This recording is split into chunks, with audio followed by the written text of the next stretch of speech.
هو الذي أرسل رسوله بالهدى ودين الحق ليظهره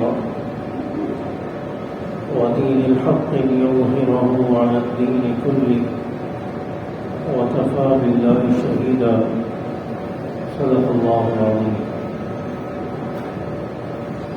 آج یہ محرم الحرام ہے اور مسلمانوں کے جو اسلامی سال ہے اس کا آغاز ہے، اور اللہ تعالیٰ نے مسلمانوں کو ایک اسلامی سال عطا فرمایا ہے، ہجری سال،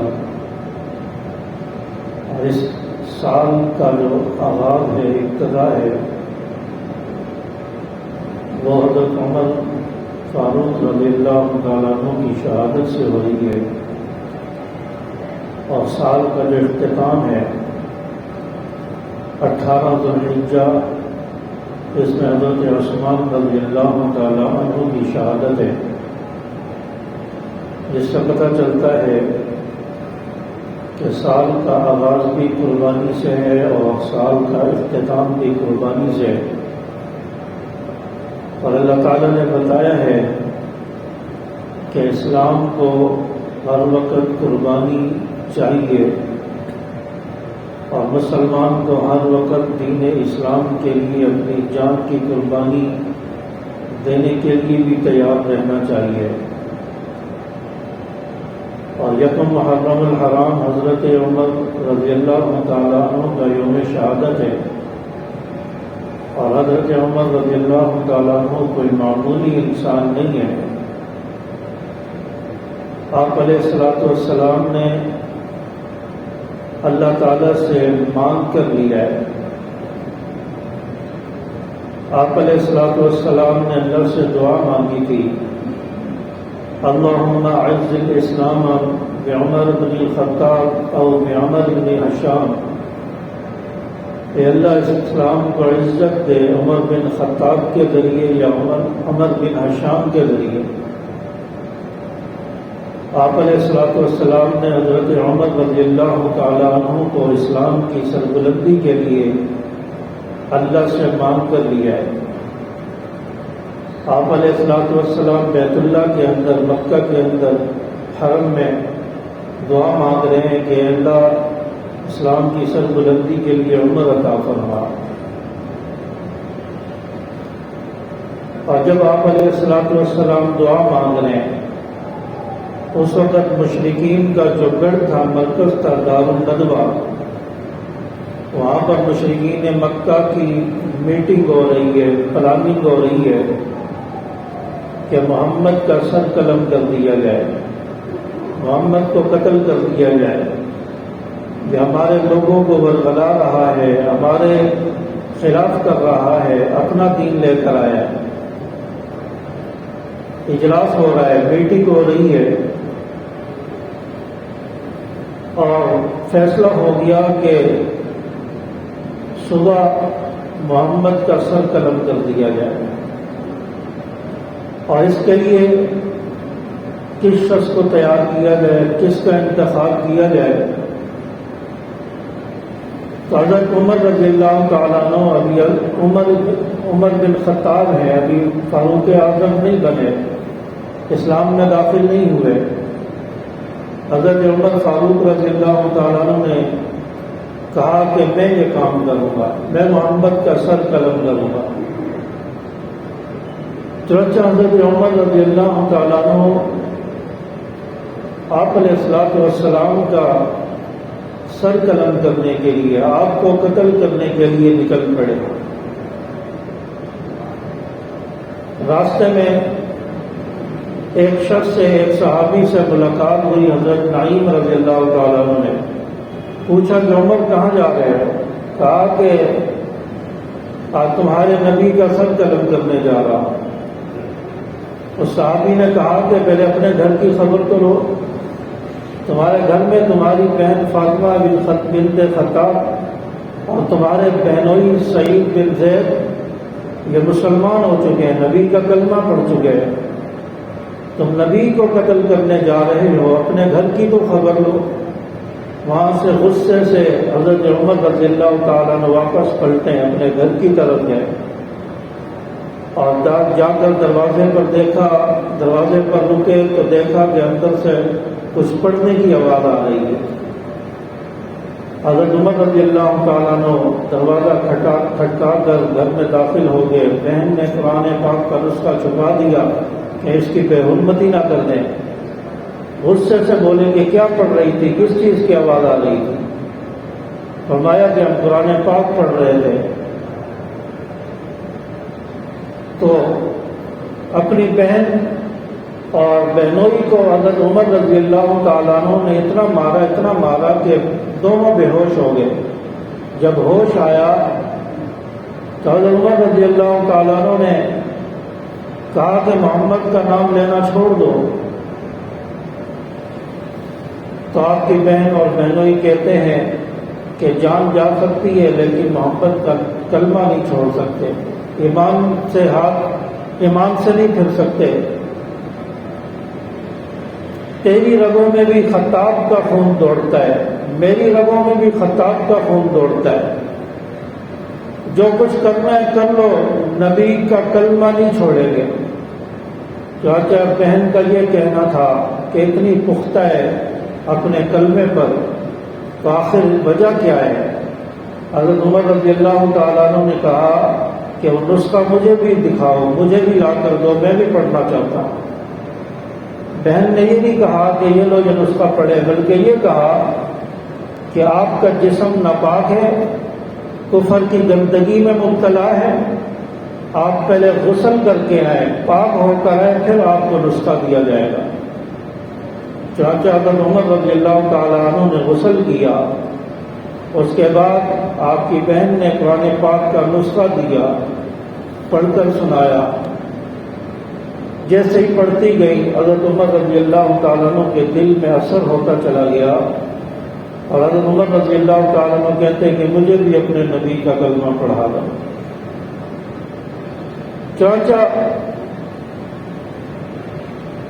حضرت عمر رضی اللہ تعالیٰ نے کہا کہ مجھے بھی اپنے نبی کی طرف لے چلو۔ صبح ہوئی، حضرت عمر رضی اللہ تعالیٰ عنہ آپ علیہ الصلوۃ والسلام کی طرف روانہ ہو گئے، ہاتھ میں تلوار بھی پکڑی ہوئی ہے، اور ادھر صحابہ نے دیکھا کہ عمر آ رہے ہیں۔ آپ علیہ الصلوۃ والسلام سے کہا کہ یا رسول اللہ اجازت دیں ہم عمر کا کام وہیں تمام کر دیں، عمر کے ارادے ہمیں صحیح نہیں لگتے۔ آپ علیہ الصلوۃ والسلام نے صحابہ کو منع کر دیا، بٹھا دیا اور کہا کہ نہیں، رات کو میں نے دعا مانگی ہے، انشاءاللہ اچھی خبر ہوگی۔ حضرت عمر رضی اللہ تعالیٰ عنہ آپ علیہ الصلوۃ والسلام کی مجلس میں پہنچ گئے اور آ کر کہتے ہیں کہ یا رسول اللہ مجھے بھی اپنا کلمہ پڑھا دیجیے، میں بھی آپ کا غلام بننا چاہتا ہوں۔ یہ بات سننا تھی کہ صحابہ نے نعرہ تکبیر بلند کیا اور حضرت عمر رضی اللہ تعالیٰ عنہ اسلام میں داخل ہو گئے، اور حضرت عمر رضی اللہ تعالیٰ عنہ کلمہ پڑھ کے مسلمان ہوئے۔ اور حضرت عمر رضی اللہ تعالیٰ عنہ کے بارے میں حضرت سید عطا اللہ شاہ بخاری رحمۃ اللہ علیہ اپنے الفاظ میں یہ بات کہتے تھے کہ جو نبی کا سر لینے کے لیے جا رہا ہے وہ نبی کو اپنا سر دے کر آ گیا، یعنی نبی کے قتل کے ارادے سے گیا اور نبی کا غلام بن کر واپس آیا۔ تو یہ اللہ کا انتخاب ہوتا ہے کہ کس کو اللہ قبول کر لے، اور اللہ نے جب قبول کیا ہے تو اسلام کو عزت ملی ہے، اسلام کو سربلندی ملی ہے۔ جب پہلی نماز آئی، حضرت عمر رضی اللہ تعالیٰ نے اسلام میں داخل ہو چکے، کلمہ پڑھ چکے، پہلی نماز کا جب وقت آیا، غالباً ظہر کی نماز، اور نماز کی تیاری کرنے لگے، پوچھا کہ نماز کہاں ہوگی؟ کہا کہ یہیں دار ارقم میں ہوگی، جہاں پر چھپ کر مسلمان عبادت کرتے ہیں، نماز پڑھتے ہیں۔ فرمایا آپ علیہ الصلوۃ والسلام نے یہیں پر ہوگی؟ کہا کہ نہیں، آج نماز یہاں نہیں ہوگی، آج نماز بیت اللہ میں ہوگی، عمر اسلام میں داخل ہو اور نماز چھپ کر پڑھی جائے، یہ نہیں ہو سکتا۔ آپ علیہ الصلوۃ والسلام نے فرمایا کہ عمر تیری قوم ہمیں نہیں پڑھنے دے گی۔ حضرت عمر رضی اللہ تعالیٰ عنہ نے آپ علیہ الصلوۃ والسلام اور صحابہ کو ساتھ لیا اور بیت اللہ میں داخل ہو گئے۔ کفار گھور گھور کے دیکھ رہے ہیں کہ یہ کیا معاملہ ہے، آپس میں کہتے ہیں کہ ہمارا آدمی بھی تو ساتھ ہے، عمر بھی ساتھ ہے، مکہ میں کوئی داخل نہیں ہو سکتا، بیت اللہ میں کوئی داخل نہیں ہو سکتا۔ ان کو یہ نہیں پتا کہ عمر نبی کا کلمہ پڑھ کے نبی کا غلام بن چکا ہے۔ چنانچہ حضرت عمر رضی اللہ تعالیٰ عنہ نے کفار کو للکار کر کہا کہ اگر جرت ہے، اگر بیویاں بیوہ کرانی ہے، بچے یتیم کرانے ہیں تو آ جاؤ عمر کا مقابلہ کرو۔ کسی میں ہمت نہیں ہوئی کہ وہ عمر کا مقابلہ کرے، عمر کے سامنے آئے۔ چنانچہ حضرت عمر رضی اللہ تعالیٰ عنہ آپ علیہ الصلوۃ والسلام کو بیت اللہ میں لے کے گئے ہیں۔ سب سے پہلی اذان جو بیت اللہ میں ہوئی ہے وہ حضرت عمر رضی اللہ تعالیٰ عنہ نے دلوائی ہے۔ سب سے پہلی نماز آپ علیہ الصلوۃ والسلام کو بیت اللہ میں حضرت عمر رضی اللہ تعالیٰ عنہ نے پڑھوائی ہے۔ چنانچہ اس طرح آپ علیہ الصلوۃ والسلام بیت اللہ میں داخل ہوئے اور فاتح بن کر بغیر لڑائی کے بیت اللہ فتح ہو گیا۔ چنانچہ حضرت عمر رضی اللہ تعالیٰ عنہ کو آپ علیہ الصلوۃ والسلام نے اللہ سے مانگا ہے، اللہ سے مانگ کر لیا ہے۔ اب یہاں پر یہ دیکھیں کہ مانگنے والا نبی ہے اور دینے والا اللہ تعالیٰ ہے، اللہ کی ذات ہے، رب العالمین ہے۔ حضرت عمر آپ علیہ الصلوۃ والسلام سے پوچھا گیا عمر کی فضیلت کیا ہے؟ آپ علیہ الصلوۃ والسلام نے جواب میں فرمایا اس سے بڑی فضیلت اور کون سی ہو سکتی ہے کہ مانگنے والا نبی ہے اور دینے والا رب العالمین ہے۔ چنانچہ حضرت عمر رضی اللہ تعالیٰ عنہ کو آپ علیہ الصلوۃ والسلام نے اللہ سے مانگ کر لیا ہے، اور حضرت عمر رضی اللہ تعالیٰ عنہ کا انتخاب نبی نے کیا ہے۔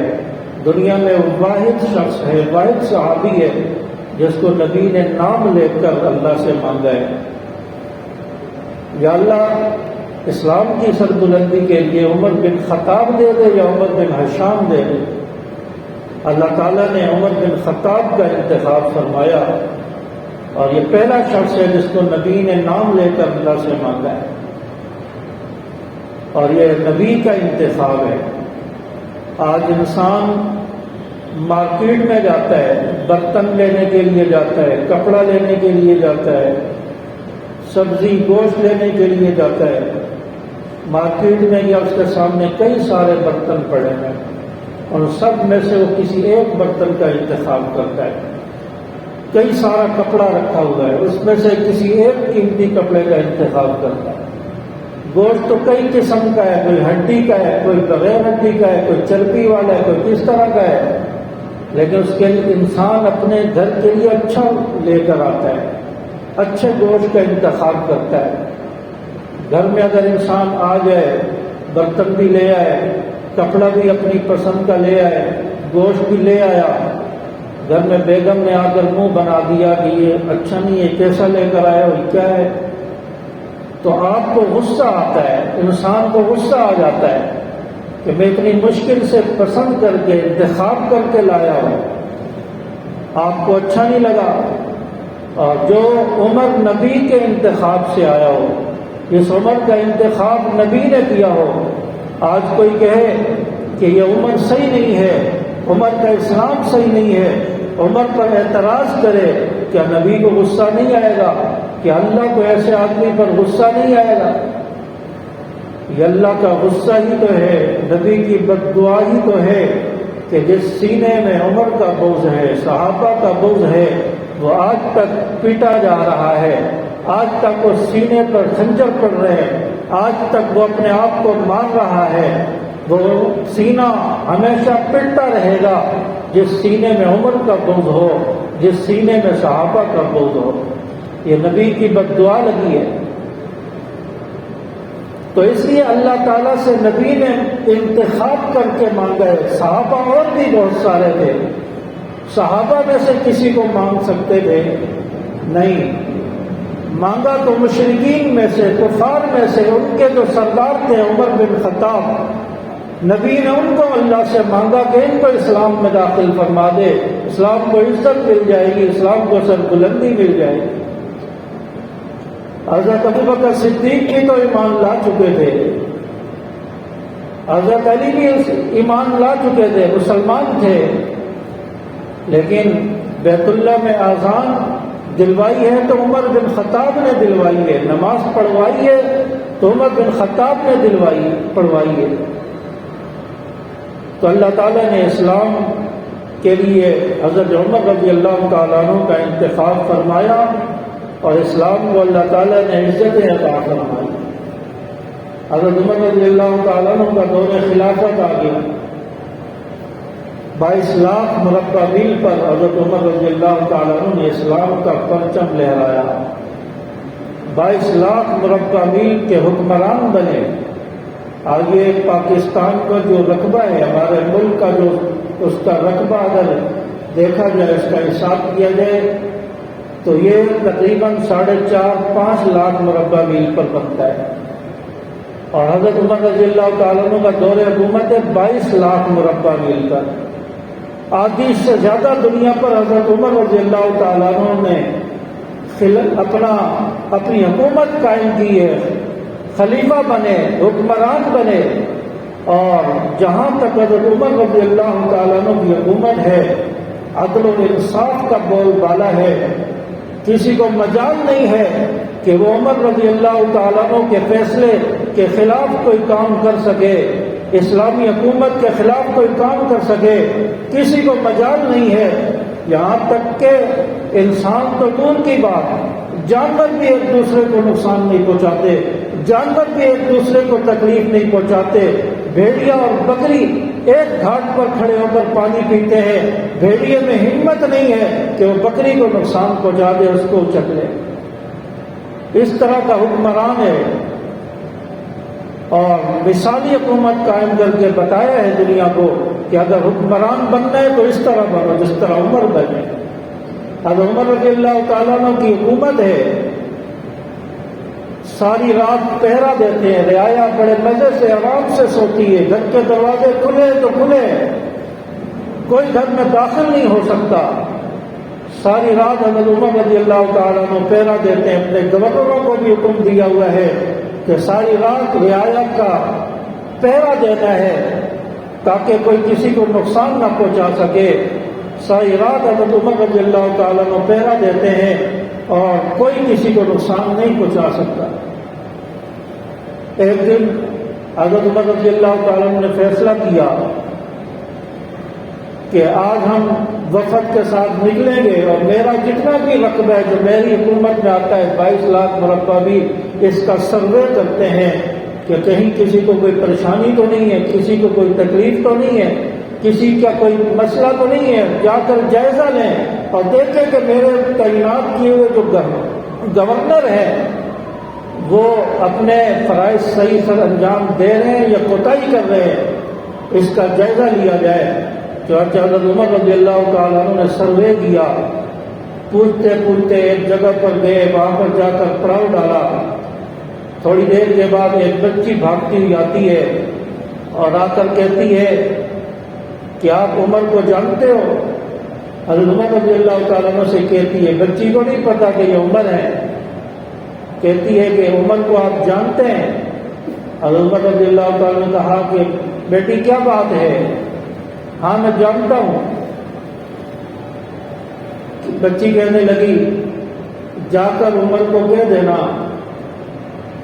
کہ ہم بیوہ ہیں، میری ماں بیوہ ہے، میں یتیم بچی ہوں، آپ نے جو گورنر یہاں تعینات کیا ہوا ہے اس نے آج تک ہم سے نہیں پوچھا، ہمارا گزارا بڑی مشکل سے ہو رہا ہے، ہم تنگ ہیں، اخراجات کے پیسے نہیں ہوتے، بڑی پریشانی سے دن گزر رہے ہیں۔ آپ کے گورنر نے، عمر کے گورنر نے کبھی آج تک ہم سے آ کر پوچھا نہیں ہے کہ تمہارا گزر بسر کیسے ہو رہا ہے۔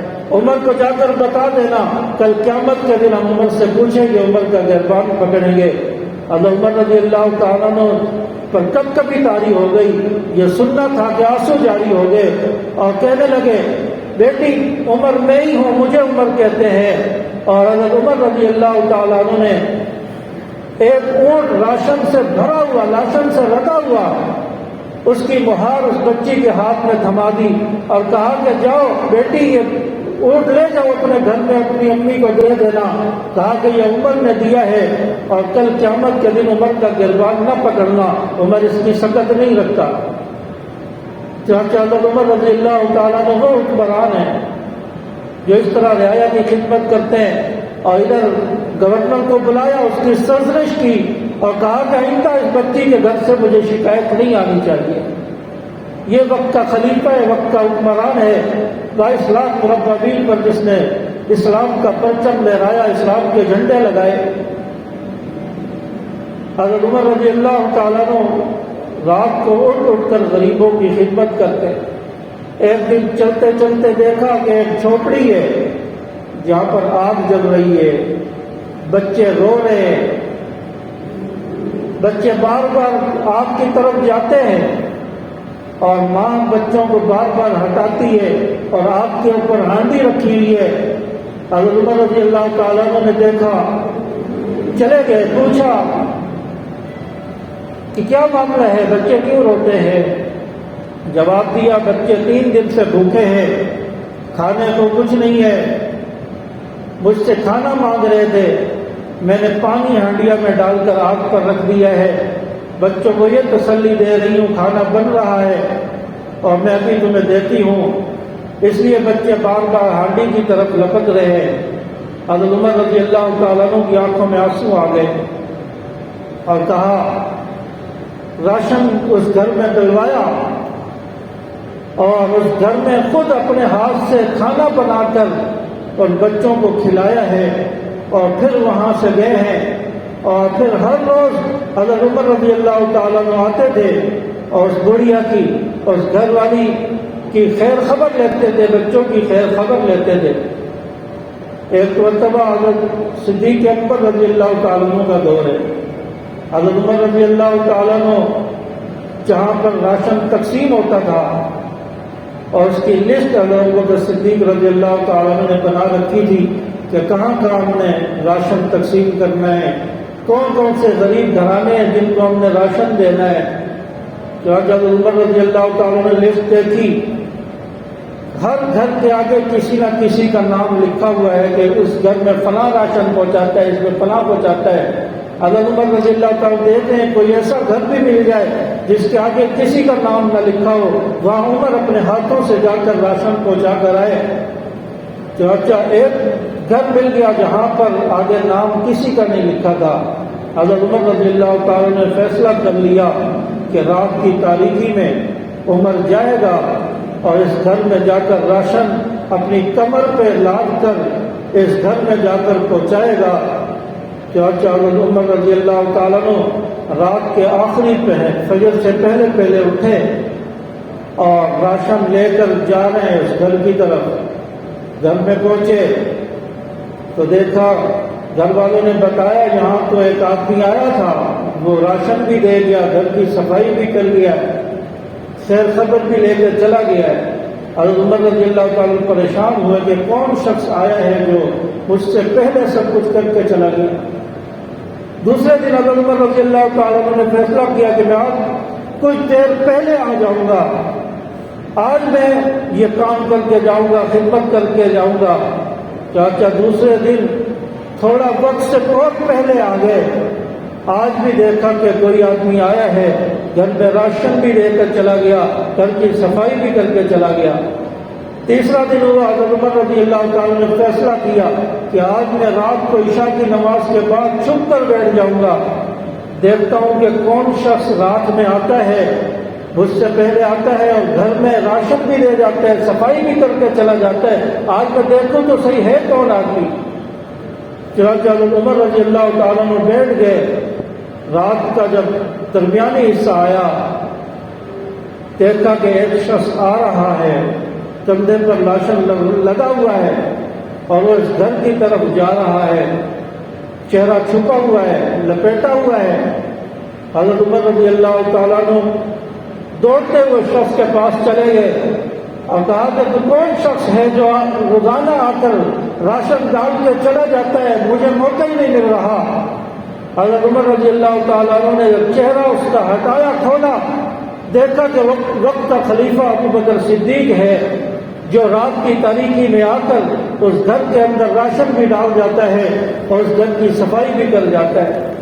حضرت ابو بکر صدیق کہتے ہیں کہ عمر، آج تو نے میرا راز فاش کر دیا، آج تک کسی کو نہیں پتا تھا کہ میں اس گھر میں آتا ہوں، آج تو نے میرے چہرے سے نقاب اتار کر میرا راز فاش کر دیا، آج پتہ چل گیا۔ یہ میرا اور اللہ کے درمیان یہ معاملہ تھا، میں جانتا تھا یا اللہ جانتا تھا، آج وہ راز جو ہے فاش ہو گیا ہے۔ اس طرح حضرت ابو بکر صدیق رضی اللہ تعالیٰ عنہ بھی رعایا کی خدمت کرتے تھے، اور حضرت عمر رضی اللہ تعالیٰ عنہ کے اندر یہ تجسس ہے کہ میں پہلے جا کر اس غریب کے گھر کی خدمت کر کے آ جاؤں۔ چنانچہ یہ حضرت عمر رضی اللہ تعالیٰ عنہ اپنے کندھے پر راشن ڈال کر، بورے ڈال کر لوگوں کے پاس گھروں میں پہنچاتے ہیں۔ آج کا کوئی حکمران ہے جو اس طرح اپنے کندھے پر، اپنی کمر پر راشن لاد کر لوگوں کے گھروں میں پہنچائے، غریبوں کے گھروں میں پہنچائے؟ آج تو وہ بے عزتی سمجھتا ہے، آج تو وہ اپنی انسلٹ سمجھتا ہے، توہین سمجھتا ہے۔ حضرت عمر رضی اللہ تعالیٰ عنہ کہتے تھے کہ عزت اسی میں ہے کہ لوگوں کے گھروں میں اپنے ہاتھ سے راشن پہنچاؤں، ان کی خدمت کروں۔ یہ ہوتا ہے وقت کا حکمران۔ آج بھی اللہ تعالیٰ نے اس عمر کا روب کافروں پر رکھا ہے، دبدبہ آج بھی طاری ہے، آج بھی کافروں پر کپی طاری ہے۔ اور نبی نے فرمایا تھا کہ جس جگہ سے عمر گزر جائے شیطان وہ راستہ چھوڑ دیتا ہے۔ آج دیکھیں شیطان بے ایمان آج بھی عمر کا نام جہاں لکھا ہوا ہوتا ہے عمر کے نام سے ڈرتا ہے۔ عمر کا نام جہاں لکھا ہوتا ہے احتجاج شروع ہو جاتا ہے کہ اس کو ہٹایا جائے یا اس پر کپڑا ڈالا جائے، تب ہم یہاں سے گزریں گے، ورنہ یہاں سے نہیں گزریں گے۔ آج بھی روب اور دبدبہ حضرت عمر رضی اللہ تعالیٰ عنہ کا کافروں پر طاری ہے، آج بھی لرزہ طاری ہے۔ حضرت عمر رضی اللہ تعالیٰ عنہ وہ عظیم شخصیت اور وہ عظیم انسان ہے۔ یکم محرم حضرت عمر رضی اللہ تعالیٰ عنہ کو شہید کر دیا گیا۔ مسجد نبوی کے مصلی پر فجر کی نماز پڑھا رہے ہیں، ایران کا مجوسی ابو لولو فیروز اس نے آ کر حضرت عمر رضی اللہ تعالیٰ عنہ پر حملہ کر دیا، خنجر کے وار کیے۔ حضرت عمر رضی اللہ تعالیٰ عنہ زخمی ہو کر مصلی رسول پر گر پڑے، اور حضرت عمر رضی اللہ تعالیٰ عنہ کو جب ہوش آیا پوچھا کہ مجھ پر کس نے حملہ کیا ہے؟ کہا کہ کافر نے حملہ کیا، ابو لولو فیروز نے حملہ کیا۔ کہا اللہ کا شکر ہے کسی مسلمان نے حملہ نہیں کیا۔ اور یہ ابو لولو فیروز یہ بھاگنے لگا، حملہ کر کے بھاگنے لگا۔ صحابہ کی صفیں ایسی تھی، ایسے مل کر کھڑے ہوتے تھے کہ اس کو بھاگنے کی جگہ نہیں ملی، بھاگنے کا راستہ نہیں ملا۔ اس نے بہت کوشش کی کہ صفوں کو چیرتا ہوا میں نکل جاؤں، بھاگ جاؤں، نہیں نکل سکا۔ صحابہ اتنے جڑ کر کھڑے ہوتے تھے، صفوں کا اتنا اہتمام کرتے تھے، یہ نہیں بھاگ سکا، پکڑا گیا۔ جب اس نے دیکھا کہ میں پکڑا گیا ہوں، میں اب نہیں چھوٹ سکوں گا، اس نے اپنے خنجر سے اپنے آپ پر وار کیے اور خودکشی کر کے مردار ہو گیا، ہمیشہ ہمیشہ کے لیے جہنم واصل ہو گیا۔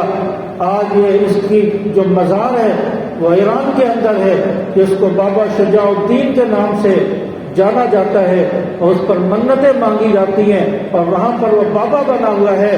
یہ حضرت عمر رضی اللہ تعالیٰ عنہ کا قاتل ہے ابو لولو فیروز، اس نے حضرت عمر رضی اللہ تعالیٰ عنہ کو شہید کیا۔ تو حضرت عمر رضی اللہ تعالیٰ عنہ نے اپنی زندگی میں حضرت عائشہ رضی اللہ تعالیٰ عنہ کے پاس اپنے بیٹے حضرت عبداللہ ابن عمر کو بھیجا، کہا کہ جاؤ اماں جی کے پاس، ان سے کہو کہ عمر جو آپ نے اپنے لیے نبی کے پہلو میں جگہ رکھی ہوئی ہے قبر کی، آج آپ کا بیٹا عمر، وہ اس کی درخواست ہے، اس کی خواہش ہے کہ آپ یہ جگہ مجھے دے دیں، عمر کو دے دیں۔ جب بیٹے کو روانہ کر رہے ہیں، بیٹے کو یہ بھی نہیں کہا کہ جا کر یہ کہنا کہ امیر المؤمنین جو ہے اپنے لیے جگہ مانگ رہے ہیں، بلکہ یا یہ بھی نہیں کہنا کہ 22 لاکھ مربع میل کا حکمران آپ سے درخواست کر رہا ہے کہ یہ جگہ تدفین کے لیے اپنی جگہ عمر کے لیے وقف کر دیں، عمر کو دے دیں، یہ بھی نہیں کہا، اس کو سختی سے منع کیا۔ اس کو کہا کہ جا کر یہ کہنا کہ عمر جو ہے آپ سے یہ درخواست کرتا ہے کہ آپ نے جو جگہ روزے کے اندر نبی کے پہلو میں اپنے لیے رکھی ہے وہ عمر کو دے دیں، عمر کی تدفین وہاں پر ہو جائے، اور اگر اجازت مل جائے تو مجھے نبی کے پہلو میں دفن کر دینا، اگر اجازت نہ ملے مجھے کسی اور جگہ پر دفن کر دینا۔ چنانچہ آپ کے بیٹے عبداللہ ابن عمر وہ گئے اما عائشہ کے پاس، کیونکہ ماں کے قدموں کے نیچے بھی جنت ہے اور وہ حجرہ بھی ماں کی ملکیت میں تھا، اور حضرت عائشہ رضی اللہ تعالیٰ عنہ کا حجرہ تھا، وہ حجرہ جو جنت سے بھی اعلیٰ ہے۔ آپ علیہ الصلوۃ والسلام نے فرمایا تھا ما بین بیتی و منبری روضۃ من ریاض الجنہ، یہ ٹکڑا جنت سے بھی اعلیٰ ہے، جنت کا حصہ ہے۔ اس جنت کے لیے حضرت عمر رضی اللہ تعالیٰ عنہ اپنی ماں اما عائشہ سے یہ درخواست کر رہے ہیں کہ اس ٹکڑے کی، اس حجرے کی جگہ عمر کے لیے وقف کر دیں، عمر کا جب انتقال ہو جائے، عمر شہید ہو جائے تو اس جگہ پر اس کی تدفین ہو۔ دیکھو عمر وہ ہے کہ جس کے ذوق اور دبدبے سے کفر لرز جایا کرتا تھا، کیسر و کسرا میں لرزہ طاری ہو جاتا تھا، جس کا حکم ایسے چلتا تھا۔ ہواؤں کو اللہ نے عمر کے تابع کیا ہوا تھا، زمین کو اللہ نے عمر کے تابع کر دیا تھا، زمین پر زلزلہ آتا ہے، عمر درہ مارتا ہے اور کہتا ہے کہ میں نے تیرے اوپر انصاف نہیں کیا، زمین ہلنا بند ہو جاتی تھی، دریائے نیل رک جاتا تھا تو دریائے نیل کو حکم دیتے تھے، دریائے نیل روانہ ہو جاتا تھا اور آج تک روانہ ہے۔ اس عمر کا اتنا رعب اور دبدبہ ہے، اتنا حکم چلتا ہے، آج وہ عاجزانہ طور پر حضرت عائشہ رضی اللہ تعالیٰ عنہ سے درخواست کر رہا ہے مجھے نبی کے پہلو میں جگہ دے دو، مجھے نبی کے پہلو میں دفن کر دیا جائے۔ اور عمر رضی اللہ تعالیٰ نے کہا اجازت مل گئی۔ حضرت عمر رضی اللہ تعالیٰ کہنے لگے اگر میرا جب شہادت ہو جائے اس کے بعد بھی میری میت باہر رکھنا اور اما عائشہ سے پوچھنا، پھر دوبارہ اجازت لینا، کہیں ایسا نہ ہو کہ اما عائشہ راضی نہ ہو اور زبردستی مجھے وہاں پر دفن کر دیا جائے، دوبارہ اجازت لینا، اجازت مل جائے تو مجھے دفن کر دینا ورنہ میں کہیں اور دفن کر دینا۔